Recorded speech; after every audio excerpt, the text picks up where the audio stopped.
some people are visual, means they learn visually, they're very visual. Some people are auditory, and some are kinesthetic. Now there are a couple of others, but we're going to keep it to this simple. Visual, auditory, kinesthetic. Which those in the trade simply call VAK. And we're a mixture, of course.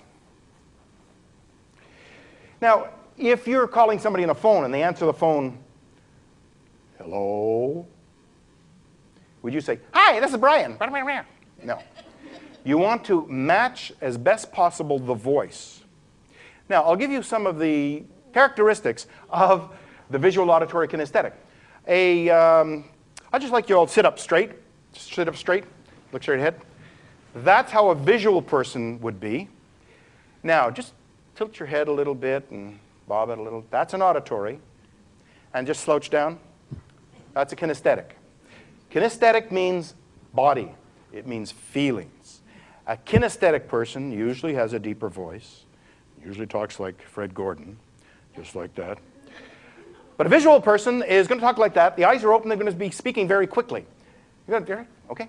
And an auditory person is going to speak in a very musical way, and the head's going to bob, and they'll listen to you like this. Right? That's an auditory person. So if you watch for those clues, then if you want to establish good communication, match that. Match the physiology if you can. Match the way they speak. The kinds of words they use. A visual person might say something like, I see what you mean. I'll look into that. And an auditory person says, yeah, I hear you. Yeah. A kinesthetic might say, I got a handle on that. Yeah. Okay. I'm just going to read you a couple of things here. See if you can guess what these are. Okay, let's just grab a couple here. The future looks bright. Okay. The solution flashed before my eyes. I can't put my finger on it.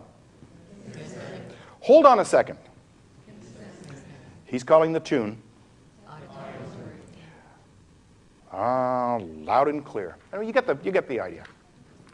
That's visual, auditory, kinesthetic. Now, what does this have to do with learning? A heck of a lot. A heck of a lot. Because that indicates how you learn.